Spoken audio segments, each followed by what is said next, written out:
Bonjour, je suis Paul Menant, cofondateur de Design Club, un collectif international 100% design et research. Grâce à la force du nombre, on accélère les projets de nos clients et la carrière de nos membres. Je t'encourage à nous découvrir sur notre site designclub.global. Aujourd'hui, j'ai le plaisir d'animer le podcast Head of Design, un podcast qui met en lumière ces personnalités inspirantes qui définissent les tendances du design. Vous découvrirez leur parcours, savoir-faire et les convictions qui les animent, tout en partageant leurs bonnes pratiques et recommandations.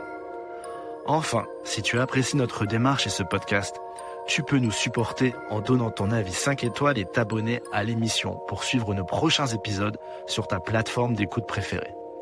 L'expérience podcast est incroyable et vous êtes de plus en plus nombreux à nous suivre et je vous en remercie. Allez, c'est parti. Vous avez laissé votre manteau au vestiaire ? Bienvenue dans le club. Aujourd'hui, nous recevons Gabriel de Roquefeuille, Head of Design chez InProcess. Tu es le nouvel invité de ce podcast et je te remercie chaleureusement d'avoir répondu positivement à mon invitation. Gabriel, bonjour. Salut Paul. Bon, écoute, on s'est d'abord rencontrés physiquement avant de faire cette interview et c'est peut-être l'une des premières fois. Bien sûr, on avait fait aussi une petite visio, mais c'est un vrai plaisir de pouvoir t'accueillir ici pour ce podcast et puis pour découvrir ton rôle de Head of Design chez InProcess, qui est moi j'ai surtout évolué dans des agences de design digital. Là, vous en faites aussi, mais pas que. Vous faites plein d'autres choses. C'est de tout ça dont on va discuter. On va aussi repasser un peu sur ton parcours, sur Strat, qui est une école qui est importante pour toi et pour laquelle tu fais encore pas mal de choses avec eux. On va parler de management, d'évolution, de recrutement, etc. Donc ça va être un épisode très instructif. Ça te va ? Carrément. Et en tout cas, merci beaucoup pour l'invitation. Écoute, super. C'est un plaisir de te recevoir. La première question que j'aime poser à mes invités, tu la connais maintenant ? Je commence à la connaître. À quel moment, toi, tu découvres le design dans ta vie et que tu te dis, ça y est, j'ai trouvé quelque chose qui me porte, dans lequel j'ai envie de m'engager à 100% professionnellement ? Alors, le design, étonnamment, il est arrivé assez tard, mais les ingrédients, en tout cas, qui m'ont permis de faire du design, eux, sont arrivés assez tôt. En fait, j'ai eu la chance de naître dans une famille où le dessin, la créa, la musique, du coup, avaient une place assez prépondérante finalement dans mon quotidien. C'est-à-dire que ma mère, du coup, elle est diplômée d'archi intérieur et maintenant elle est artiste peintre et donc je l'ai vue dessiner et peindre un peu tous les jours. J'ai 3 sœurs aussi où ma plus grande sœur, elle est architecte d'intérieur. Mon autre sœur, du coup, autre grande sœur, elle est diplômée d'histoire de l'art. Ma petite sœur est styliste et maintenant costumière de cinéma. Donc bref, j'ai en tout cas pu toucher d'assez près, en tout cas, toutes les techniques, en tout cas, de dessin. Ce qui fait que du coup, quand j'ai cherché une voie après mon bac, je me suis assez naturellement dirigé dans cette voie-là. Et donc j'ai fait comme ma grande sœur, c'est-à-dire j'ai intégré l'école Penningen parce que je cherchais en tout cas à faire quelque chose dans la voie en tout cas pas forcément du design à ce moment-là parce que Penningen ne propose pas de design, mais en tout cas il proposait une année préparatoire pour apprendre à vraiment bien maîtriser toutes les techniques c'est ça, ouais. C'est une prépa art plastique exactement. Et après, généraliste mais autour de l'art. C'est que ça exactement et qui après a 2 spécialités, en tout cas à l'époque, donc c'était en 2008, l'architecture d'intérieur et le graphisme. Mais donc moi à ce moment-là, ce que je voulais, c'était vraiment apprendre les différentes techniques de dessin et après on verrait ce que je ferais. Donc ce que j'ai fait pendant 1 an. Et c'est à l'issue de cette année que vas-y. Ouais, pardon. Non, vas-y. À l'issue de cette année que tu vas chez Strat, c'est ça ? Voilà, c'est ça. C'est à l'issue de cette année où je me souviens, j'avais assisté donc à un salon sur le design auto qui était aux Invalides. Et donc c'est là que j'ai un peu découvert le design et je me suis dit, je crois que c'est ça que j'ai envie de faire. Donc c'était après cette année en tout cas de. Et j'allais dire à côté. En dehors de l'école, du lycée, du collège, etc., tu geekais un peu justement sur de l'art, tu faisais de la peinture. Est-ce que tu faisais des projets perso avec des copains? Est-ce qu'il y avait un petit peu tout ça sur lequel tu pouvais aussi Eh ben, t'exercer? pour la plus grande déception des auditeurs, pas du tout. Non, non, en fait, le dessin, je l'ai découvert un peu à ce moment-là.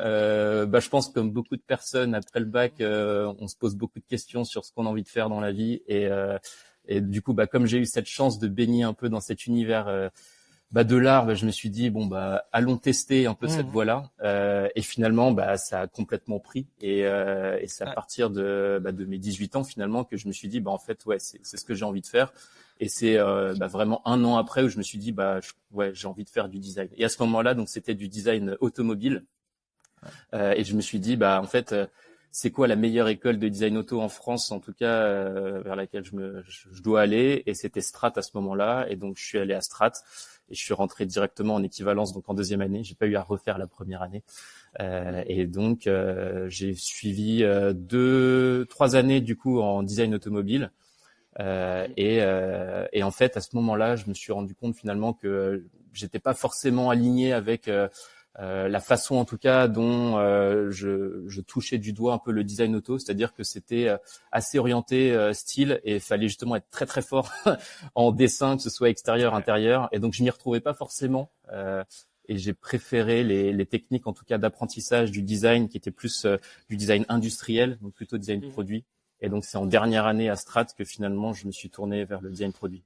Ouais, et puis j'imagine tu tombes aussi face à des gens qui ont qui ont une passion aussi pour l'automobile, qui portent ça, et puis peut-être si toi tu l'as un peu moins, tu te dis mais en fait est-ce que je suis aussi passionné qu'eux? Et à ce moment-là, parfois c'est compliqué après dans une certaine concurrence demain pour chercher du travail et tout. C'est sûr que la passion ça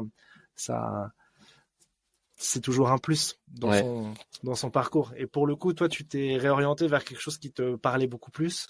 Voilà, qui me parlait beaucoup plus. Et c'était en tout cas cette approche qui était beaucoup plus proche de la conception, en tout cas, de comment est-ce que d'une idée, on la traduit après vers une solution qui répond à un besoin du coup d'un utilisateur. Non pas que les gens design auto ne se la posent pas, et j'en doute absolument pas, parce que d'ailleurs aujourd'hui je travaille aussi avec des constructeurs automobiles, et bien heureusement ils se la posent cette question.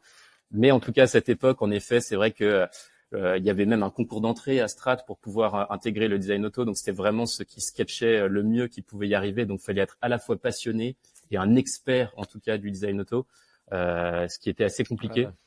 Mais bon voilà, j'ai pu le toucher du doigt 3 ans en tout cas, et finalement après je me suis dit allez, partons sur quelque chose d'un peu plus généraliste, disons, du design, et donc c'était le design produit.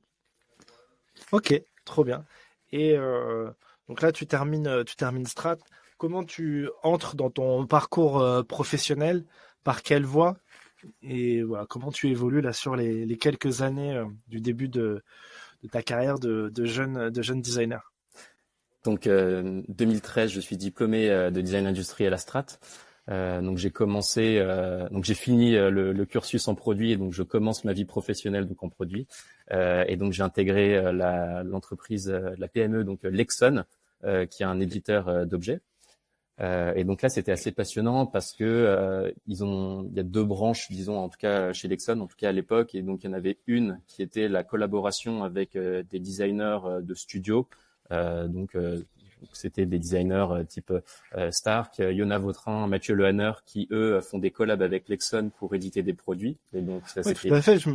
Je regardais la Lexon, parce que je me dis mais attends, Lexon, ça me parle, je vois très bien ce que c'est. Ouais, tout à fait. C'est un magnifique produit. C'est beau pour démarrer ça. Carrément. Donc ça, c'était assez canon en tout cas de pouvoir échanger un peu avec l'excellence du design français. Et d'ailleurs pas que, il y avait aussi des designers internationaux qui collaboraient avec Lexon à ce moment-là. De façon très immédiate, c'est super. Ouais. Donc là, c'était vraiment canon. En fait, ce qu'ils faisaient, c'est que eux venaient avec, en tout cas, des pistes, en tout cas de design, et nous, on intégrait donc chez Lexon, on facilitait le processus de conception de leurs pistes. Et donc il y avait une autre branche aussi de Lexon, et qui en fait rapportait le plus de business finalement à la boîte, qui était donc des produits qui après allaient être vendus à des entreprises.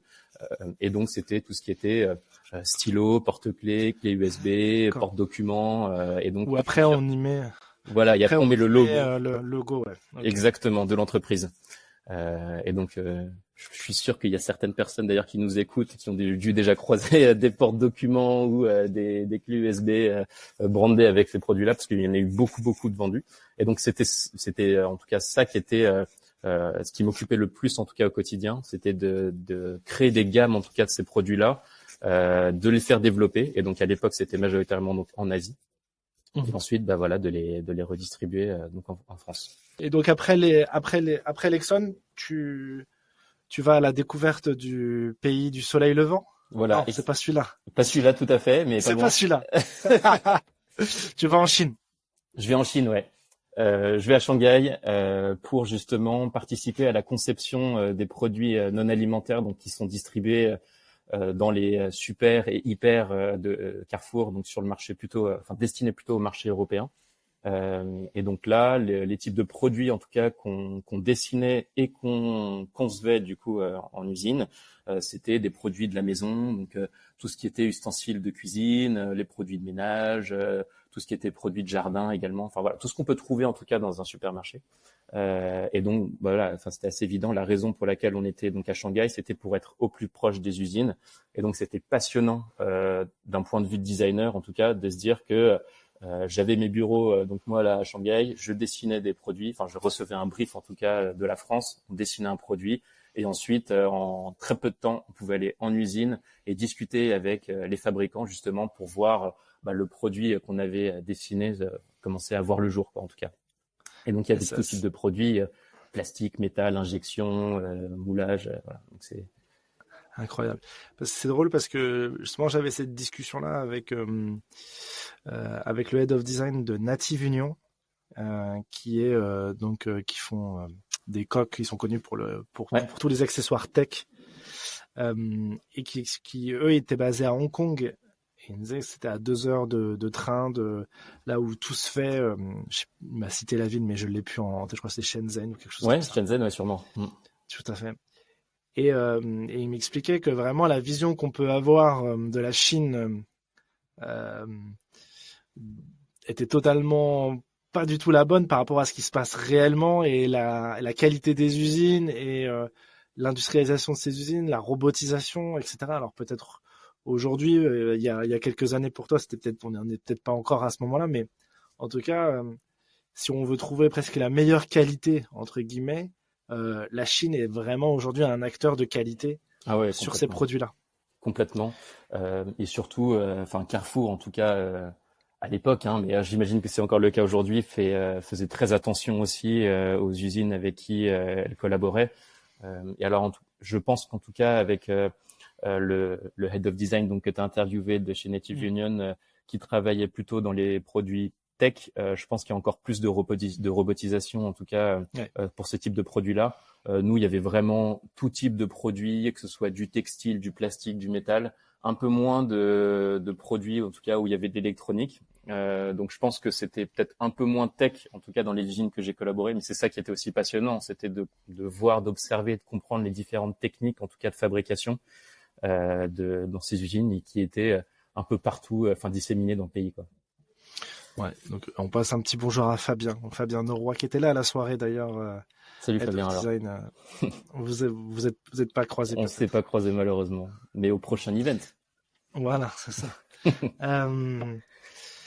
Et donc là, le design industriel, ça te plaît? Tu restes dans une vision, une méthodologie centrée avec quand même une vision un peu utilisateur, des tests, de la recherche.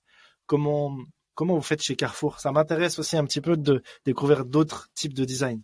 Eh ben alors justement, en tout cas, ce qu'il y avait de passionnant dans mon expérience chez Carrefour, c'était de vraiment aller d'être au bout de la chaîne, en tout cas, du processus de design, à savoir du coup la conception pure, vraiment sortie de produit d'un moule, disons. Donc ça, c'était génial. Par contre, ce qui me manquait, c'était un peu l'extrême opposé, c'est de se dire finalement pourquoi est-ce que je conçois tous ces produits-là. Donc en fait, on avait des briefs qui venaient de chefs de produits et qui devaient être issus du marketing. Mais donc nous, au design, en tout cas à Shanghai, on avait assez peu la main là-dessus. ce qui m'a orienté en fait dans la suite de ma carrière à vouloir justement toucher davantage les phases amont et les phases de recherche utilisateur justement. Parce que limite, vous êtes là pour se dire oui, au final, la qualité répond à ce qu'on attend. Je veux dire, les bons découpages, les bonnes orientations de ce produit industriel, ça répond au cahier des charges. Vous étiez plutôt là aussi en mode, est-ce que le cahier des charges est bon, enfin est respecté, plutôt que d'être dans la création et la conception et justement la compréhension de ce qui se passe en amont. C'est un peu ce que je comprends. C'est ça, voilà. Alors on avait un cahier des charges assez light en tout cas, venant des chefs de produits. Le cahier des charges venait surtout des ingés, donc plutôt orienté faisabilité. Eux nous donnaient un brief plutôt business, disons. Et après, c'était aussi à nous d'être intelligents dans notre phase de conception pour y intégrer des astuces d'usage et pour pouvoir se différencier du marché. Mais c'est vrai que voilà, on avait assez peu de visibilité justement sur les phases amont et pourquoi est-ce qu'on concevait tous ces produits-là, et sur l'aval notamment, en tout cas sur vu qu'on était à Shanghai et que les produits en tout cas qu'on était en train de concevoir étaient destinés au marché notamment français mais aussi européen, de savoir ce qui avait vraiment marché, quel retour sur les produits qu'on a conçus, de quel retour est-ce qu'on bénéficie, qui nous permettrait finalement après d'itérer sur les produits et les gammes qu'on avait conçues. Et donc après tu passes rapidement par Technicolor et ensuite Valeo. Voilà. Et donc tu rentres en France aussi. Est-ce que c'était aussi une volonté de rentrer en France, ou parce que peut-être que la Chine c'est quand même très loin culturellement de nos modes de vie. Est-ce que c'était aussi une volonté? Et ensuite explique-nous un petit peu Valeo. Ouais, alors oui, c'était une volonté de rentrer. Je pense que j'aurais pu rester encore un peu. Après, je savais que c'était un passage que je faisais en Chine et qui était extrêmement riche de tout point de vue, que ce soit professionnel comme personnel. Et donc, je me suis dit que c'était bien aussi de rentrer en France. Ouais, j'allais dire, pardon, limite, c'est un peu un passage obligatoire pour un designer de produits de consommation. Ouais. Alors, je sais pas si c'est obligatoire, mais en tout cas, je recommanderais forcément. Ouais, c'est un vrai plus. Je trouve que j'ai eu une chance inouïe, en tout cas, de me dire que j'ai pu voir, d'aller sur place en usine et de voir les produits qui sortaient que j'avais dessinés en amont. Je trouve que c'est assez magique finalement. Ouais. Donc après, bon voilà, il y a plein d'autres choses aussi. Disons qu'il y a des travers, le fait de voir justement cette consommation de masse, de voir tous ces samples qu'on travaille, qui sortent avant d'arriver, et qui sont jetés à la fin. Bon, ça fait partie quand même un peu du processus de conception de produits qui pourrait tendre à être amélioré continuellement. Mais en tout cas, voilà, si on garde l'aspect positif, cette magie de voir les produits sortir, c'est assez incroyable. Et donc, mais heureusement, c'est pas qu'en Chine que ça arrive. Le Made in France existe, et donc heureusement qu'on a des usines aussi en France pour pouvoir toucher du doigt, en tout cas cette partie-là du design. Donc je suis rentré en France, et donc là, en effet, j'ai intégré Technicolor, mais en fait, j'avais un statut de freelance à cette époque-là. Donc c'était cette période aussi où je me questionnais un petit peu sur qu'est-ce que j'ai envie de faire là du design aujourd'hui. Donc j'avais à l'époque, à ce moment-là, donc 4-5 ans d'expérience en design vraiment pur industriel. Et donc, voilà, j'ai testé le mode freelance qui m'a pas tant plu que ça finalement. Ouais. Parce que pour moi finalement le design ça se fait à plusieurs, ça se fait en équipe et ça se fait aussi beaucoup avec des profils pluridisciplinaires. Finalement, en fait aujourd'hui, j'y viendrai après dans la conversation, mais chez InProcess finalement, je travaille pas forcément qu'avec des designers. Pour faire du design justement. Et donc dans mon expérience freelance, j'avais plusieurs clients, mais je travaillais un peu solo et donc c'était quand même, ça reste toujours une des expériences enrichissantes, mais j'allais pas jusqu'au bout de là où j'avais envie d'aller. Ouais, mais c'est bien de savoir aussi ce qu'on veut pas, et d'avoir au moins testé et puis de se dire ok, c'est pas fait pour moi, et une expérience comme ça en équipe, c'est ce qui me fait vibrer. Et donc Valeo, là, de ce que je comprends, tu tu découvres vraiment ce que c'est qu'une expérience de A à Z. Exactement. Alors, pas autant à Z que Carrefour, Ok. mais en tout cas de A, ouais, on va dire. D'accord. Et donc là, ouais, ce qui était génial avec cette expérience de Valeo, donc Valeo équipementier automobile français. Donc j'ai intégré le Car Lab, donc qui est le lab d'innovation de Valeo. Et donc là, c'était super parce que justement, on avait cette possibilité de pouvoir aller sur le terrain, comprendre quels étaient donc les enjeux des conducteurs, des passagers dans le monde automobile, de comprendre quelles étaient leurs frustrations, quelles sont leurs habitudes de conduite, comment est-ce qu'ils conçoivent le voyage, les trajets quotidiens, urbains, ruraux. Et donc de pouvoir vraiment observer tout ça et ensuite, à partir de toute cette donnée qu'on avait collectée, de rentrer dans le lab, de pouvoir foncer sur des pistes en tout cas qu'on allait dessiner, aller sur du prototypage en simulateur, même de faire des monstres après qu'on allait installer dans des véhicules qu'on avait à disposition chez Valeo et de refaire Les une monstres, série. Ouais, qu'est-ce que c'est? Ouais, qu'est-ce que c'est que les monstres? c'est un peu un jargon peut-être de designer, mais les monstres, c'est des maquettes physiques, disons, mais qui sont faites très rapidement, D'accord. un peu quick and dirty. Donc, on prend un Ok. carton, un tube de colle et voilà, et on dessine un volant, quoi. Et, et finalement, bah, ça suffit amplement pour pouvoir se projeter dans une expérience qu'on avait conçue initialement. D'accord. Donc, ouais, en fait, donc chez Carrefour, tu fais vraiment la fin du process. Là, tu fais vraiment le tout début parce que C'est ça. c'est vraiment de l'innovation et donc beaucoup de recherche utilisateur, compréhension, d'observation, Ouais, euh, j'imagine. Et puis ensuite, on réfléchit à l'amélioration d'expériences, sûrement des nouvelles expériences. c'est ça. Euh, et là, donc dans les outils que vous utilisez, c'est de la maquette physique. Il y a aussi peut-être de mapper des expériences, j'imagine. Est-ce que Ouais, tu peux nous en dire un petit peu plus sur ça? ouais. Alors, du coup, bah, il y avait une recherche terrain qu'on faisait donc en amont. Et à partir de toute cette matière, on identifiait voilà les insights un peu clés qu'on avait observés par rapport aux thématiques qu'on avait décidé d'observer. Mhm. Et ensuite, bah, ce qui était assez génial, c'est qu'au Carlab, on avait pas mal de designers, mais pas que. On avait aussi des creative tech, et on avait pas mal d'ingés qui avaient ce double cursus ingé design ou des designers qui avaient un background Ok. design, mais également qui avaient fait 1 ou 2 ans en école d'ingé. Donc ça, c'était assez passionnant de pouvoir côtoyer tous ces profils-là, d'autres profils aussi qui étaient spécialisés en réalité virtuelle. Donc c'était vraiment un monde de jeunes un peu fous, voilà, dans ce Car Lab, qui imaginaient voilà des concepts un peu loufoques finalement. Et donc on mappait voilà ces expériences, ces idées, ces pistes en tout cas créatives, qui étaient beaucoup donc de dessiner. On utilisait beaucoup les techniques de dessin.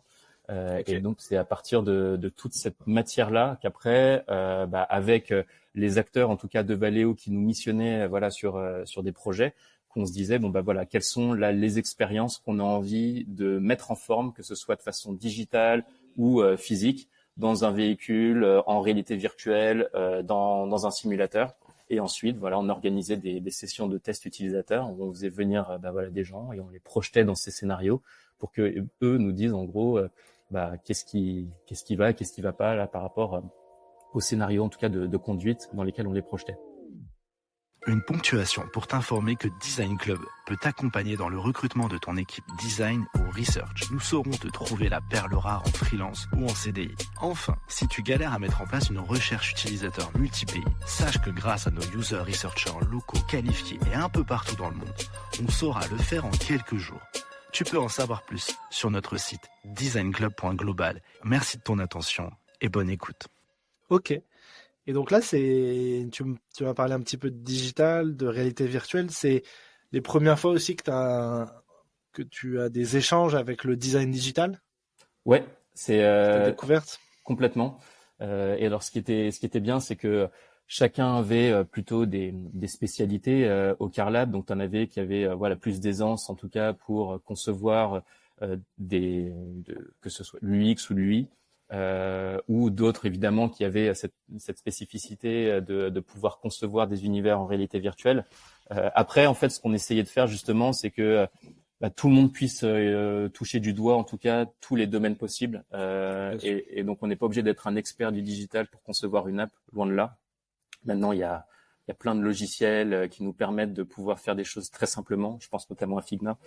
Et donc, voilà, on n'avait pas besoin en plus d'aller sur un stade très élevé en termes de finition pour que justement on puisse embarquer des utilisateurs ou même embarquer nos parties prenantes après pour les convaincre de se dire que cette piste-là était désirable et que après, voilà, on pouvait engager une équipe chez Valeo qui allait concevoir le projet plus en réel. Exactement. En mode production, quoi. C'est ça. Enfin, en tout cas, réfléchir à comment on pourrait le mettre en production. Tout à fait. Et ensuite le mettre en production. Ok. Et justement, tout à l'heure, tu me disais, en fait, vous êtes missionné par des constructeurs automobiles pour réfléchir sur certaines expériences. C'est ça. Donc, en fait, ça me fait penser un petit peu à ce que tu fais aujourd'hui chez InProcess. Il y a un côté un peu agence de design automobile pour les grandes marques, plus ou moins. Alors, je caricature un petit peu. C'est presque ça. En fait, on était un peu l'agence d'innovation, mais de Valeo et moins l'agence d'innovation des constructeurs automobiles. D'accord. En fait, on avait, voilà, nos clients finalement étaient au sein de Valeo et eux nous missionnaient sur des projets, ce qui ressemble finalement un petit peu au modèle auquel j'étais confronté chez Carrefour. Sauf qu'après, bien évidemment, toutes les pistes qui aboutissaient étaient vendues après à des constructeurs auto. Mais alors, dans le monde de l'automobile, c'est des cycles qui sont extrêmement longs. Ouais, j'imagine. Donc peut-être que les sujets que tu as travaillés à l'époque arrivent potentiellement tout juste ou sont déjà là, mais depuis 1 an ou 2? C'est plutôt 5 à 10 ans, en tout cas. Donc, si je vais avoir l'espoir, en tout cas, d'avoir des projets sur lesquels j'ai travaillé qui verront le jour, sachant que j'ai quitté Valeo donc en 2020, ce sera 2030. Ah ouais, d'accord. Au mieux 2028. Voilà. Donc là, tu peux pas nous dire les dernières nouvelles qui vont, les derniers sujets sur lesquels vous avez travaillé. Impossible. Pas ici, bouche cousue. Pas maintenant. Ok. En off. J'aurais essayé. Et donc, raconte-nous ça se passe bien chez Valeo, mais t'as peut-être fait le tour. Comment tu fais la décision de InProgress et surtout, c'est un autre métier, c'est autre chose, c'est un autre positionnement. Comment tu vas vers InProgress et puis à ce moment-là aussi nous expliquer ce que c'est qu'InProgress. Ouais. Alors, donc j'ai fait 2 ans chez Valeo. InProcess, pardon. Je dis InProgress depuis tout à l'heure. C'est pas grave. On n'a rien entendu. Excuse-moi. Donc j'ai fait 2 ans chez Valeo et en fait en fin je dirais fin 2019 Christophe Rebourg, donc le fondateur d'InProcess, m'a contacté puisque à l'époque donc il cherchait un designer senior qui pourrait reprendre l'équipe design donc chez InProcess. Donc InProcess qui est une agence de design basée à Paris. Et donc j'étais assez curieux du coup de pouvoir rencontrer Christophe. On s'est vu, on a passé un entretien et finalement donc voilà, au bout de 2 ans de Valeo, j'ai pu intégrer InProcess. Donc c'était en février 2020, 1 mois et demi avant la crise du Covid. Rassurant, t'étais content. Ouais. Ouais. Au moins voilà, je me dis que j'ai pu rencontrer pendant 1 mois mes collègues en physique avant de pouvoir tous se voir à travers un écran. Et donc alors j'ai adoré mon expérience chez Valeo pendant ces 2 années et finalement chez InProcess je fais sensiblement la même chose en tout cas que ce que je faisais chez Valeo, sauf que aujourd'hui je le fais sur du multisecteur. Donc avant voilà, j'étais vraiment centré sur la mobilité, passionnant, mais finalement je suis assez content aujourd'hui de pouvoir appliquer cette méthodologie de design sur de la mobilité, sur la santé, dans la banque, dans l'assurance, dans le retail, etc. Ouais, c'est hyper riche de se dire que de pouvoir tout toucher à plein de secteurs. Exactement. C'est ça qui a fait que bah, l'appel du créateur de In Process a fait Christophe. ouais Hmm. de Christophe a fait mouche. Ouais, notamment, oui. Il y a cette notoriété aussi qu'In Process a, donc ça fait depuis bientôt 23 ans que l'agence existe. Et ils sont finalement, enfin je dis ils sont, mais nous sommes assez pionniers en tout cas dans Reconnu. cette approche-là. In Process donc accompagne les plus grands groupes français sur ces méthodologies de design pour faire de l'innovation centrée sur l'humain. Et donc Christophe en tout cas a eu cette idée très tôt dès la création de l'agence d'intégrer 3 disciplines donc in-house chez In Process pour faire cette innovation centrée sur l'humain. Et donc lui qui est designer d'ailleurs, et c'est un atout aussi de se dire que le fondateur de l'entreprise dans laquelle je suis parle le même langage que moi et justement peut échanger avec des personnes très haut placées dans les entreprises du design, et donc d'intégrer le design et de l'évangéliser donc dans les plus grosses boîtes même du CAC 40. Et donc, dans ces 3 disciplines, on a le design, évidemment, pour faire du design, mais le design d'expérience, le design de produits, le design de services, le design donc même de la connaissance. On a les sciences humaines et sociales, donc composées de sémioticiens, d'anthropologues, de sociologues, et de profils qui sont plus issus d'écoles de commerce, donc des profils business, qui vont, eux, s'assurer de faire de l'analyse économique, de faire tout le déploiement des projets d'innovation au sein des entreprises, de définir la stratégie de branding et de service, la conduite du changement, etc. Ah ouais, c'est ok. D'accord, je pensais pas que ça allait jusque-là. Les 2 premières offres, je les avais en tête, mais après sur la partie plus business, c'est intéressant et j'imagine avec une en utilisant les méthodologies de design pour arriver à ces fins, faut fait d'aligner les gens sur Exactement. ce sur quoi on va. Ok. Et donc, raconte-nous, toi, ton rôle là-bas. Tu es Head of Design, tu as une équipe. Raconte-nous un petit peu ton quotidien. Est-ce que tu y fais? Ouais. Je suis Head of Design donc chez In Process. J'ai plusieurs responsabilités donc en tant que Head of Design dans la boîte. Donc la première, c'est d'être un peu la vitrine du design quand on est dans les phases notamment en tout cas d'avant-vente avec nos clients. Donc dès qu'il s'agit de parler du design et de la méthodologie, des compétences, de l'expertise, je suis en tout cas sollicité pour pouvoir communiquer auprès des clients. Ah, c'est des moments qui sont pas simples, hein, les avant-ventes. Non. On va présenter ça à un client, un grand oral. Exactement. Je connais. Ouais, quand tu étais chez X Republic, j'imagine.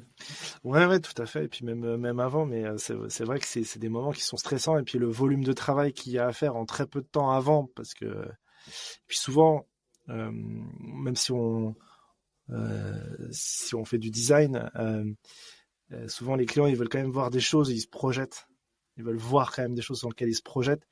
Et toute la méthodologie de design, c'est pas du tout ça. C'est de se dire, on va prendre votre problématique, la comprendre et faire ensemble quelque chose, tandis que parfois les présentations, etc., on leur propose déjà des choses, parfois même visuellement on présente déjà des choses pour créer un peu le fameux effet waouh, et pour gérer un peu parfois le manque de maturité de certaines entreprises, on est obligé de passer par là, et donc voilà, donc il y a un volume de travail qui est quand même assez important souvent en amont. Il faut le rendre dans les temps, une heure précise, etc., surtout quand on travaille avec des entreprises ou même avec le gouvernement, etc. Tout ça, c'est cadré dans des enveloppes et tout. Donc, mais je trouve ça assez passionnant parce que finalement, je le vois déjà comme un process de design, toute cette phase d'avant-vente, en me disant, en fait, on va rencontrer des clients. Certains ont un brief assez clair, d'autres pas du tout. Ils ont juste envie d'innover, de se différencier de la concurrence. Et en fait, c'est à nous de discuter avec eux, de leur poser les bonnes questions, d'utiliser vraiment en fait toutes ces méthodologies de brainstorming ou qui vont nous permettre de pouvoir capter finalement leurs frustrations ou leurs besoins et de voir comment est-ce qu'on peut identifier la meilleure des méthodologies qui va leur permettre de se différencier à la fin et d'arriver sur un process d'un projet en tout cas assez innovant. Ok, donc là tu interviens sur toutes les phases d'avant-vente. Ouais. Ensuite, j'imagine le projet est vendu. Est-ce que d'ailleurs c'est une question, est-ce que vous travaillez uniquement en mode projet ou est-ce que vous avez aussi dans le consulting le mode régie où on a des consultants qui vont en mission chez des clients pendant une durée souvent assez longue, entre 3 mois et 3 ans d'ailleurs? Alors, on s'adapte. Historiquement et majoritairement, on est plutôt en mode projet pour que justement chaque designer puisse avoir plusieurs projets en parallèle sur lesquels il travaille. Mais voilà, si les clients ont aussi besoin d'avoir des équipes qui sont en intégré, donc en régie, on est capable de s'adapter et de proposer aussi ce format-là. Ok, d'accord. Donc là, quand le projet est vendu, ce qui est intéressant, c'est que j'imagine que le plus difficile dans les entreprises, dans ce type de projet, c'est quand la personne qui crée le projet va vendre le projet n'est pas celui qui porte le projet. Souvent, ça peut créer des problèmes. Toi, pour le coup, tu vends le projet et ensuite tu le portes avec ton équipe. Alors, je suis jamais forcément seul, en tout cas, dans ces phases de soutenance ou d'avant-vente. Ça nous arrive, on essaye en tout cas au maximum de présenter l'équipe qui collaborera avec le client. Et donc, c'est de pouvoir solliciter un des designers de mon équipe pour que il puisse se présenter comment lui aussi il prendrait le sujet pour que oui, c'est très important et pour que dans l'idéal en tout cas ce soit ce designer là qui puisse après prendre le projet par la suite, même si on sait que c'est pas toujours le cas. Surtout aussi en fonction du moment où prend la décision le client, c'est ça qui joue, bien sûr. Exactement. Et donc toi tu as dans ton rôle de head of design, tu as un rôle justement de superviseur de la qualité, de l'avancement, du delivery, de ce qui se passe, c'est ça? C'est assez bien résumé, c'est ça. Donc j'ai 5 designers dans mon équipe qui ont des niveaux d'expérience assez différents. Ça va du junior qui a 1 à 2 ans d'expérience jusqu'à senior qui en a un peu plus de 10. Et donc moi, mon rôle, au-delà d'être, comme je disais un peu avant, la vitrine du design, c'est d'assurer la qualité et la performance, en tout cas, des projets qu'on mène chez InProcess. Et donc pour ça, je dois avoir une vision transverse sur tous les projets. Je dois m'assurer que les projets sont rentables. Donc si j'ai cette vision-là, je suis capable d'organiser en tout cas mes équipes, de les structurer pour faire en sorte que ce qu'on va délivrer, ça soit dans les temps par rapport à ce qu'on a vendu en amont.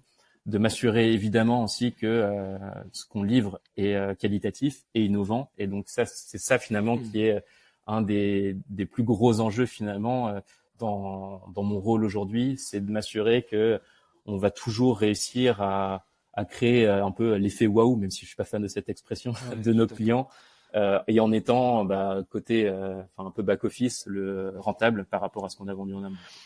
Oui, parce que j'imagine que tu portes aussi sûrement un rôle de facilitateur,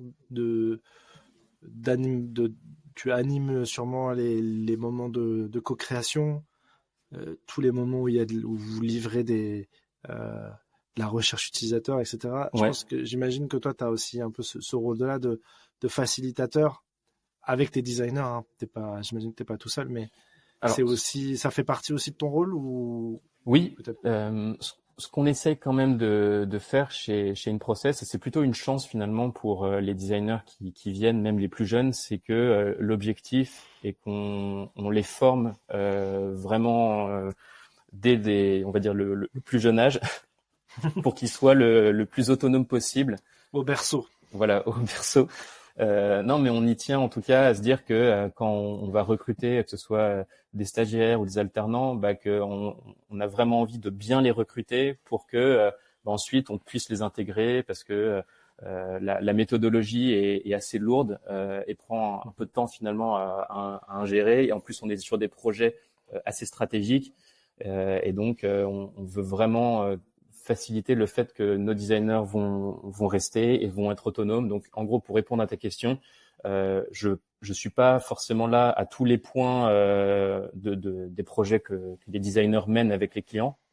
Mais voilà, je serai à des rendez-vous un peu plus stratégiques, donc à savoir voilà les kick-offs, les moments de livrables, pas forcément tous les ateliers justement voilà de créativité, de facilitation, parce que on estime que nos designers en tout cas sont largement capables de pouvoir mener ces moments-là quoi.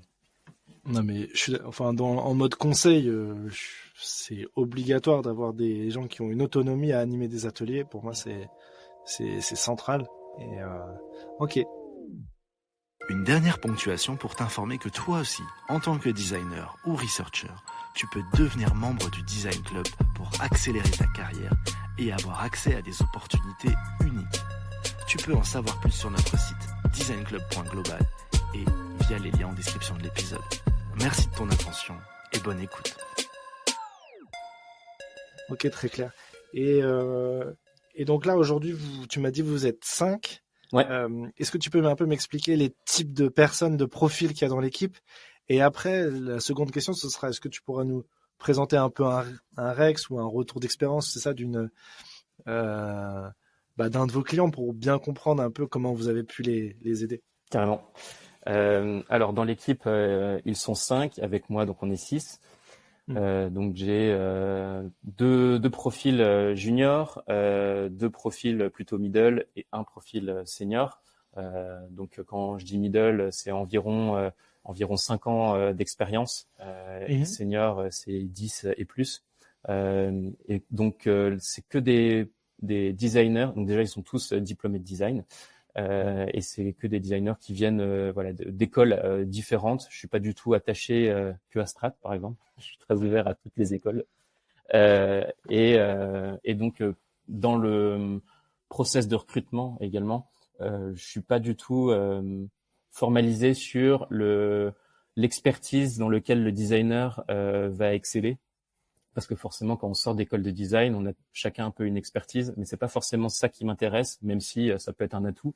Moi, ce qui m'intéresse, en fait, c'est de voir tout le process qui mène à ce résultat-là, de voir le mindset, de comprendre comment est-ce qu'il réfléchit, comment est-ce qu'il est capable d'aborder une problématique pour arriver à ce résultat-là. Bien évidemment que je regarde le résultat dans les portfolios, mais voilà, c'est vraiment cette façon de penser, et même ce que je demande souvent, même dans les portfolios, et que les designers ne montrent jamais.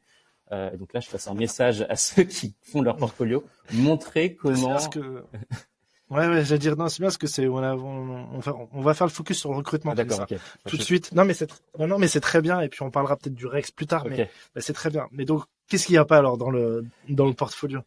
Ça m'intéresse. Je trouve que je reçois pas mal de portfolios et les portfolios que je vois sont souvent assez centrés justement sur la belle image, la belle 3D, le beau rendu. Et donc, bien évidemment que c'est important de montrer ce qu'on est capable de faire, que ce soit sur une app ou une modélisation 3D, un espace, etc. Mais moi, ce qui m'intéresse aussi beaucoup, c'est de voir justement qu'est-ce qui t'a mené jusque-là. Et donc, c'est pas juste de montrer une slide avec la problématique et juste après la solution. C'est vraiment de comprendre quel a été ton cheminement, qui est-ce que tu es allé rencontrer. Montre-moi des parcours, montre-moi des dessins avant d'arriver à cette solution, avant cette 3D. Et c'est tout ça que je demande, et c'est assez systématique finalement après les entretiens, de m'envoyer des compléments justement de toute cette réflexion que les designers n'osent pas mettre dans leur portfolio. Et même ce que je dis souvent, c'est envoie-moi une photo que tu vas faire avec ton téléphone, je m'en fiche un petit peu que ce soit bien mis en page. Moi, ce que je veux vraiment voir, c'est comment est-ce que tu arrives à ce résultat-là. Ouais. Et qu'importe que ce soit sur du design digital ou design de process, de service. Qu'importe. Pour moi, c'est le design, en tout cas cette méthodologie-là, nous permet de pouvoir faire du digital, du design d'espace, du produit. Et donc, c'est pour moi les mêmes grands principes, en tout cas du design qu'on utilise. Donc là, c'est un peu la même chose que je demande à tous ces profils-là. Et est-ce que tu as aussi, là, de plus en plus, là, depuis quelques années, on parle de l'impact du design sur le business. Est-ce que aussi tu demandes à avoir des résultats sur, sur l'impact du design que la personne a pu avoir en faisant son design? Euh, Dans le est-ce que c'est recrutement? ouais, dans le portfolio, souvent on dit bah voilà, j'ai travaillé sur tel parcours. Je te prends le digital parce que c'est celui que je connais. Mhm. J'ai fait travailler sur tel parcours. On a fait un ratio de clics, de vente beaucoup plus important parce que on a modifié le user flow de telle et telle façon, etc. Est-ce que tu regardes aussi justement un peu les metrics, les indicateurs clés qui peuvent te dire bah tiens, c'est quelqu'un qui sait comprendre pourquoi elle fait son design et aussi le défendre et défendre son impact. Alors, pour être franc, j'en ai quasiment jamais vu dans les portfolios, mais ce serait assez canon, en tout cas, de pouvoir l'avoir. Ouais. Je sais pas, peut-être que je me dis que les designers n'osent pas aller sur ce terrain-là. Ils ont plus de facilité à aller sur des terrains de l'ingénierie, de la faisabilité des produits, que ce soit digital ou enfin numérique ou physique, qu'ils conçoivent, mais jamais sur ce niveau. Peut-être de l'émotion. En fait, pourquoi? Parce que je pense que dans le digital, il y a aussi peut-être on a beaucoup plus de data, accès à de la data. C'est peut-être beaucoup plus simple de se dire, bah tiens, grâce à un A/B test, de se dire, il y a eu plus 8% de gens qui ont cliqué sur ce bouton plutôt que celui-là, donc Carrément. plus 8%, on peut vite le convertir en euros aussi après derrière. Donc, ok, très intéressant. Et donc justement, sur un CV, sur un portfolio, là on a parlé justement de la méthodologie, mais qu'est-ce que peut-être d'abord sur un CV, qu'est-ce que tu regardes? Qu'est-ce qui fait tilt chez toi? Sur un CV? Ouais. Le CV, finalement, je regarde naturellement l'expérience passée, dans quelle structure le profil a été, quelle a été la formation. Mais finalement, en fait, je pourrais jamais me décider moi par rapport à un CV. Ok. C'est trop difficile. En fait, je crois que je me base aussi beaucoup à mon feeling et au fit que je peux avoir avec la personne. Donc en fait, ça va être un croisement entre le mail, le CV et le portfolio et bien évidemment aussi si on a la possibilité de pouvoir recruter que je vais pouvoir Non, proposer un rendez-vous à cette personne-là. ouais, bien sûr. Mais Et c'est un peu une expérience globale. Parce que oui, c'est vrai que moi parfois, des fois sur un CV, je me dis, c'est déjà, tu sais, euh, l'organisation du contenu, parfois les typos choisis, parfois des illustrations qui sont peut-être pas très jojo ou un peu has-been, etc. Moi j'arrive déjà vite à me dire, bon, ça remplit pas à 100% de ce que j'attends. Ensuite, le portfolio et ensuite, en effet, les échanges mails. Euh, donc en effet, moi je trouve qu'en effet, la partie postuler à une offre quand on est designer, il faut déjà se dire, ok, je vais faire vivre une expérience complètement. à la personne à qui je vais envoyer mon CV. Et donc, je trouve que c'est important en tant que designer. Vous avez toutes les solutions, toutes les méthodologies pour se dire comment faire une expérience positive. Et ben, faites-le quoi. Ouais, Faites-le. Essayez de réfléchir ça comme un côté un peu systémique de j'ai mon CV, j'ai mon portfolio, j'ai mes mails. carrément. Peut-être que je peux contacter sur les réseaux sociaux d'une telle façon. Peut-être que je peux poster aussi si je poste des actualités, si je rédige des articles sur Medium. Voilà. On se fait connaître aussi de cette façon-là et son niveau de qualité, d'exigence, de compétence, même si on est un profil junior, on peut le reconnaître aussi de cette façon-là. Ouais, complètement. Et t'as mis quand même aussi le doigt sur un sujet auquel je fais naturellement attention, c'est quand même l'élégance globale, en tout cas, de tout ça. Donc que ce soit dans l'écriture du mail, mais que ce soit bien évidemment dans l'identité, dans le graphisme, la typologie choisie, etc. La typographie, pardon.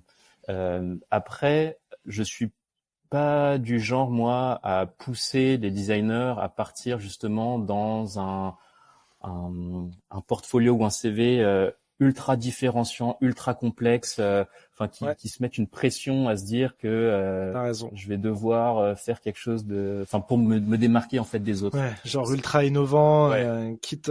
Là, j'ai vu que Pizza Hut il proposait d'envoyer des pizzas avec son CV dedans aux recruteurs ou aux gens que tu pourrais recruter. Je trouve que c'est une bonne idée. Ouais, c'est marrant, ouais. Pas mal. Bah pourquoi pas. Pourquoi pas, let's go. Ouais. Ok. Non, mais parce que c'est vrai que tu dis ça parce que j'ai déjà eu aussi un candidat qui m'avait envoyé. Alors c'était ni un CV ni un portfolio, c'était l'UX journey en fait de mon profil. Et donc je trouvais ça intéressant sur le coup, mais en fait je me suis dit que tout était dessiné, donc c'était très beau, c'était assez canon. Et donc j'étais quand même curieux d'aller rencontrer cette personne, mais fallait-il vraiment aller jusque là pour que après je la contacte? Pas sûr, mais à la fois ça a marché. Et en même temps, oui, ça a marché. Ouais. Ok. Ah, c'est intéressant. Donc raconte-nous justement. On a parlé de l'équipe, on a parlé de comment on crée cette équipe. Est-ce que tu peux nous parler un peu des projets qui font sens chez InProcess et qui sont moi de mémoire de ce qu'on s'était dit, c'est des projets qui sont assez systémiques quoi. On part du physique, on va vers du digital, on revient vers du physique. Enfin bon. Est-ce que tu peux comme ça, est-ce que tu as des retours d'expérience à nous donner? Ouais, carrément. Ce que j'ai pas spécifié chez InProcess, c'est notre façon de travailler et d'aborder des projets. Donc en fait, tous les projets sur lesquels on travaille, on les adresse donc en trinôme. Donc par rapport aux 3 expertises que je t'avais citées précédemment. Donc il y a toujours sur chacun des projets, il y a un designer, un profil études et un profil business. Et donc c'est ça notamment qui donne un peu cette richesse, je trouve, à l'atterrissage que l'on donne aux projets sur lesquels on travaille. Et donc le fait notamment de pouvoir travailler avec des profils issus des sciences humaines, c'est passionnant puisqu'ils vont aller à la fois chercher de la donnée macro, donc toute une cartographie notamment des imaginaires, la compréhension de la pensée collective, culturelle, des tendances sociétales, pour comprendre l'évolution des individus, mais aussi également de la donnée micro, donc tout ce qui est compréhension et analyse des comportements, avec issu de cette donnée micro, on va faire donc des parcours, on va aller dresser des cadrans donc de motivation. Enfin, on va vraiment essayer de comprendre justement quels sont les freins et les besoins de chacun de ces utilisateurs. Ce qui nous permet à la fin, nous, en tant que designers, d'avoir une connaissance extrêmement riche pour pouvoir créer nos projets d'innovation. Et donc, si je dois le ramener par rapport à un projet, ce qui est assez passionnant, en tout cas dans les outils qu'ils utilisent, c'est notamment le fait qu'on ne travaille pas, nous, par rapport à on crée pas des personas, mais on se base sur des motivations des individus. Parce que on est assez persuadé chez InProcess que un persona en fait ça fige une personne dans une case, de se dire que si je le rattache par rapport à un projet avec un client avec Decathlon qui on a travaillé il y a quelques années, où on va prendre, je sais pas moi, Nicolas, 35 ans, qui est un super performeur. En fait, si on crée ce persona-là, suffit que on ait des paramètres qui impactent sa façon de voir le running, et en fait tout s'effondre un peu. Donc par exemple, s'il pleut, s'il doit aller chercher son enfant à la crèche, s'il a une grosse semaine de travail, s'il se blesse, en fait ça devient plus le gros performeur qu'on avait identifié sur notre persona. Et donc nous en fait ce qu'on fait, c'est que on va se dire en fait c'est quoi les motivations à se lancer dans la pratique du running. Et en effet, tu peux avoir un rapport à la performance, mais tu peux avoir un rapport à la santé, un rapport à la beauté, un rapport à l'environnement, aller dans la nature pour pratiquer le running. Et en fait, ça, c'est des outils qui sont hyper puissants pour justement se diversifier et identifier des opportunités dans la pratique du running. Ouais, ça change. Et en fait, ça change toute ta perspective sur la suite du projet. Complètement. Ouais, c'est super intéressant. Moi, j'ai été biberonné à Persona, et c'est ce qu'on m'a toujours expliqué. Après, je l'ai jamais fait, j'ai vu des gens le faire, etc. Ouais. Mais j'en ai vu et je comprends très bien. Mais ok, c'est un autre. en fait, on place la caméra un petit peu différemment C'est ça. que le persona, ouais. Ok, trop Et ce bien. qui va être passionnant, en fait, ça va être de comprendre vraiment ces leviers de bascule qui fait que un coup, je vais être un gros performeur et un autre coup, en fait, je vais aborder la course de façon complètement différente. Et qu'est-ce qui fait que je passe de l'un à l'autre? Et en effet, voilà, c'est tous ces éléments que je t'avais cités, que ce soit des facteurs, voilà, contingents, que ce soit la météo ou autre, qui peuvent faire que je bascule d'une motivation à une autre. Et ça, c'est le couple. Tu m'as dit sociologue, sémiologue. Pardon, Ouais, c'est j'ai pas les mots des c'est des anthropologues majoritairement. Voilà, C'est ça. l'anthropologue. Ok. C'est le couple anthropologie design qui va qui a accouché de ça. Voilà, en fait, c'est l'anthropologie qui va permettre d'accoucher donc de ce carré voilà de motivation, enfin ces motivations-là, et c'est L'utiliser. voilà exactement comme terrain de jeu pour ensuite imaginer des expériences nouvelles. Et ça a permis justement sur certains projets, tu t'es dit tiens, si on n'avait peut-être pas eu cet angle de vue là, on aurait peut-être pas eu le même résultat. Justement, Decathlon, ils nous avaient appelé donc en 2020, donc avant qu'il y ait eu le grand changement organisationnel là que tout le monde a pu voir début d'année 2024 là chez Decathlon, de restructuration, de se dire on a énormément de marques chez Decathlon, on a énormément donc de sports, donc comment est-ce qu'on peut faire demain pour essayer de rationaliser un petit peu tout ça? Comment est-ce qu'on peut attirer les sportifs, les non sportifs à faire une activité sportive? Et donc en fait, l'idée c'était de se dire que justement, il faut surtout pas qu'on se base sur des personas, même si encore une fois le persona a ses vertus, hein, mais comment est-ce qu'on fait justement pour essayer de s'ouvrir à de nouvelles clientèles et fidéliser ceux qui sont déjà en gros sportifs. Et donc en fait, on a imaginé énormément, enfin on n'a pas imaginé, mais on a posé en tout cas toutes les motivations possibles et imaginables des sportifs et non sportifs pour et qui se rendraient donc chez un Decathlon. Et donc dans tout le parcours de que ce soit d'achat, donc enfin de choix du produit, d'achat et de pratique de l'activité, on a mappé en gros quelles étaient les motivations à pratiquer voilà ce sport-là. Et si on n'avait pas utilisé cet outil motivationnel, en fait on n'aurait jamais pu se dire demain comment est-ce qu'on est capable d'attirer un profil non sportif à la randonnée ou au judo, etc. Et en fait, l'autre vertu que ça a proposé, c'est en fait de se rendre compte en dialoguant avec les différents sports de chez Decathlon, de se rendre compte que, je vais dire n'importe quoi, mais que l'équitation et le judo, en fait, dans leurs clients, les motivations pouvaient être similaires. Et de se dire que finalement, j'ai le même rapport à la beauté dans l'équitation ou dans le judo, par exemple. Et donc, en fait, de se dire que demain, en magasin, peut-être qu'il y a des synergies à créer en termes de communication, en termes d'offres, en termes de pour attirer justement les mêmes profils.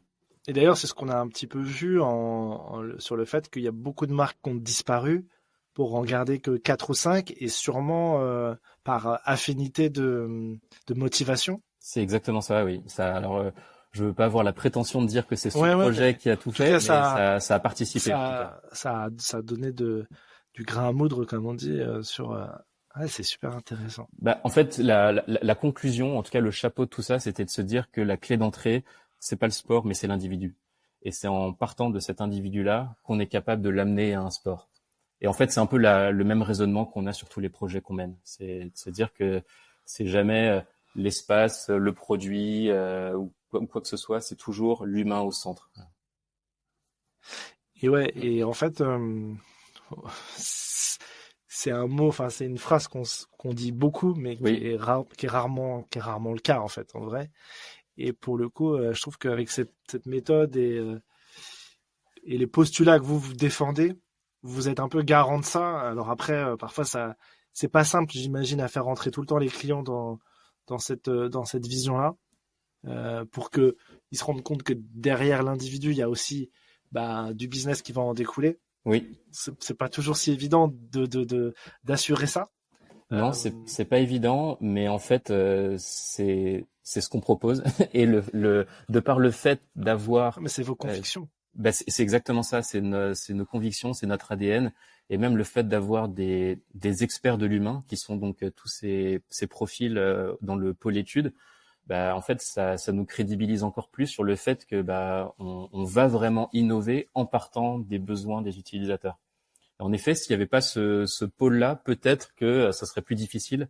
Mais là, en fait, le fait de se dire qu'ils ont des outils scientifiques qui sont capables de mesurer justement l'appétence que va rechercher un humain demain, ça nous crédibilise pour la suite. Non, oui, et puis vous seriez une agence de conseil comme moi dans laquelle j'ai pu évoluer ou d'autres, etc. et qui font du design, mais vous, il y a un petit côté, vous allez plus loin par cet aspect-là et c'est hyper fort. Ok. Bon, super. Merci Gabriel. On arrive sur la fin de l'échange. C'est un vrai plaisir. On va passer sur la partie recommandation. Ouais. Est-ce que toi, de ton côté, tu as un livre sur le design ou pas à nous recommander pour les auditrices et auditeurs du podcast? Alors, malheureusement pour les auditrices et auditeurs, je suis pas celui qui va le bouquiner toutes les semaines un bouquin sur le design.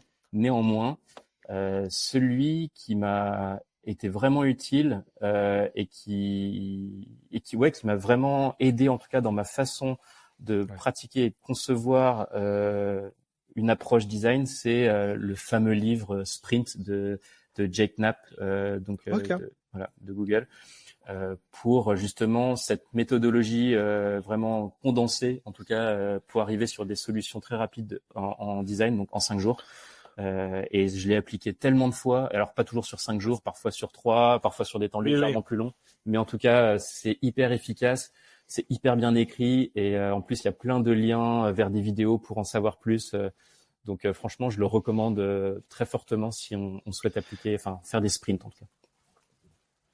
Ouais, je suis d'accord. Moi je trouve que c'est, en tout cas dans les échanges que j'ai eu avec les experts du design, on sent que c'est vraiment la méthodologie souvent qui va permettre de faire se rendre compte aux gens qui connaissent pas le design l'impact et la puissance que ça peut avoir. Ouais. Et je sais que j'ai eu plusieurs retours comme ça où suite à un design sprint sur un problème que personne n'avait voulu résoudre ou ça a mis du temps à résoudre ou qui était là, qui était latent, qui était pas agréable. Un design sprint, pouf, on a trouvé toutes les solutions, ça a sauvé tout le monde. Carrément. Et le bonheur que ça a créé et au final, son équipe, elle a été multipliée par 3 parce qu'ils se sont rendus compte que on pouvait peut-être faire ça ailleurs et plein de fois et donc être beaucoup plus design et user-centré. Mais ce que j'ai observé ces derniers temps, c'est que, et c'est assez malheureux d'ailleurs, c'est que les clients ont de moins en moins de temps dispo pour accorder justement à ces design sprints. Alors qu'avant, moi je me souviens que on pouvait les mobiliser 5 jours, je vais pas dire sans problème, mais ça se faisait. Aujourd'hui, alors je sais pas quel événement a fait que c'est plus possible, mais de mobiliser un client plus de 2 jours, ça devient vraiment un gros défi à relever. C'est intéressant que tu te dises, ok, que tu aies ce retour-là. Ouais, et ce qui est assez dommage, je trouve que, alors c'est pas lié à une process, mais je pense que c'est la tendance globale, c'est que finalement pour faire de l'innovation, ça nécessite quand même du temps de veille, du temps de réflexion, de conception, et donc c'est important aussi que les clients puissent accorder ce temps-là pour aboutir sur des solutions innovantes.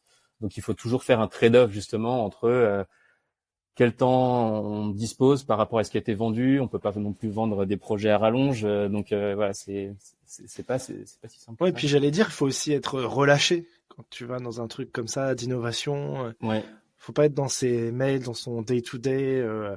Faut vraiment avoir la capacité de prendre du recul, faire ça de façon ultra relâchée. Et c'est vrai que parfois peut-être par manque de connaissance de ce qu'est le design, souvent on arrive vers les agences de design en disant donnez-nous la réponse. C'est vous qui savez faire, c'est vous qui allez nous donner la bonne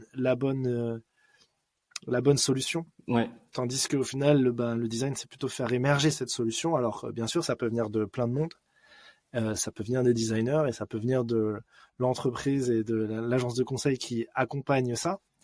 Mais ça peut aussi venir d'une idée un peu improbable qui va être prise et puis on va dérouler la pelote et puis vu qu'il y a des professionnels autour, voilà, on va en faire un beau pull. Exactement, ouais, c'est ça. C'est joliment dit. Est-ce que tu as un site web ou des réseaux sociaux que tu suis pour faire ta veille et regarder ce qui se passe un peu ou t'inspirer? Euh, Moi, je me nourris majoritairement par mon réseau, mes amis notamment qui sont diplômés comme moi, donc d'école de design, qui sont dans des agences, chez l'annonceur, et donc finalement on s'acculture pas mal ensemble justement sur que devient le design aujourd'hui, comment est-ce qu'il évolue, et voilà. Bien sûr, je participe aussi à des conférences de temps en temps sur le design, mais j'aurais pas forcément un réseau social là, en tout cas que je pourrais recommander. Moi, ce que je recommande plutôt, surtout, en fait, c'est de s'ouvrir à tout ce qui nous permet de nourrir le design finalement, donc que ce soit la culture cinématographique. Alors moi, j'ai la chance de vivre à Paris, donc il y a énormément d'expos en tout cas qui nous sont proposés. Donc j'ai pas, voilà, je serais pas là recommander en tout cas uniquement d'aller se nourrir sur du design, mais se nourrir à tout ce qui peut justement, tous les ingrédients qui peuvent permettre de faire du design. Je trouve ça très intéressant que tu dis ça parce que c'est beaucoup de décideurs du design le disent et j'ai trouvé ça assez intéressant que en fait t'as pas du tout parlé d'internet ou de web ou de digital, c'est plutôt de parler avec les gens, Ouais. D'aller dans des endroits physiques, se déplacer, À fond. et c'est super.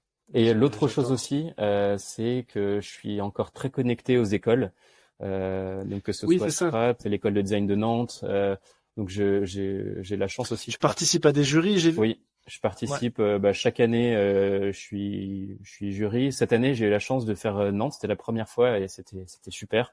Et donc le fait aussi de pouvoir se connecter aux écoles et aux étudiants, ça permet de voir aussi quelles sont les nouvelles trajectoires un peu du design. Et là, on se rend compte, par exemple, que l'IA prend de plus en plus de place aussi, même dans les projets sur lesquels les étudiants mènent, ce qui n'était pas du tout le cas à l'époque où moi j'ai été diplômé en 2013. Donc, c'est aussi comme ça que finalement que je suis. Et donc, mais t'as raison, en fait, c'est par des relations humaines finalement que je me nourris un peu du design et de son évolution. Ouais. Maintenant, j'ai 2 questions les plus complexes de ce podcast. Quel est ton film, le film que tu nous recommandes et l'album de musique que tu nous recommandes? Alors, sur le film, c'est plutôt une série que je vais recommander. Alors, désolé, c'est pas forcément la plus gaie, mais c'est Tchernobyl que j'avais vu sur Arte. Je l'ai adoré parce que, pour tous les aspects, que ce soit évidemment l'aspect historique qui est, c'est passionnant quand même de savoir ce qui s'est passé, mais la photo est magnifique, le jeu d'acteur aussi est parfait, mais ce que j'ai trouvé assez passionnant aussi dans ce film, c'est toute cette gestion de crise. Finalement, c'est comment là, à partir d'une erreur qui était humaine, finalement, on en est arrivé à trouver des solutions et le plus rapidement possible.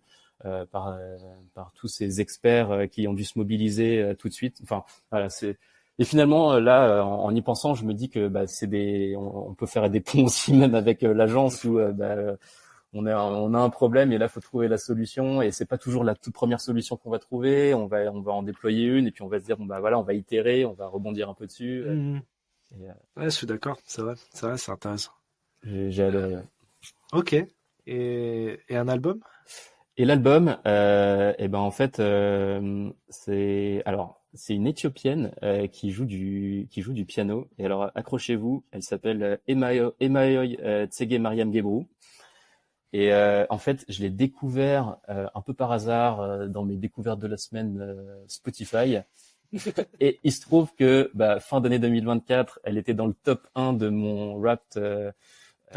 Proposé par Spotify. Et donc elle joue du piano de façon complètement dingue. Elle est donc passionnée par cet instrument. Elle chante pas, c'est que du piano et hyper créative aussi dans sa façon de jouer. C'est vraiment magnifique. Je le conseille à tout le monde pour même ne serait-ce que travailler avec de la musique. C'est jamais simple de trouver des bons sons pour travailler en même temps. Et d'ailleurs, celui-ci, c'est vraiment magnifique. Voilà, si vous avez la possibilité. Trop bien, moi je vais aller écouter ça, ça m'a donné envie. Il va falloir que tu réécoutes du coup plusieurs fois le nom que je viens de donner peut-être. Ouais, ça va pas être simple. Merci Gabriel, c'était un vrai plaisir. Merci, de découvrir ton parcours, découvrir ce que tu fais chez InProcess. Et puis la spécificité, votre ADN, vos convictions auxquelles on sent que voilà, tu portes ça très très haut et puis écoute, un plaisir de se suivre sur les réseaux et puis en vrai aussi lors des événements. Avec plaisir. À bientôt. Merci Salut. Paul. Salut. Merci d'avoir écouté le podcast Head of Design. L'expérience à vos côtés est incroyable et je vous en remercie chaleureusement. Si tu veux aller plus loin, je te laisse m'ajouter sur LinkedIn. Je serai ravi de pouvoir débriefer avec toi des épisodes. Allez, le club ferme ses portes. J'espère que vous avez apprécié le moment et on se revoit très très vite.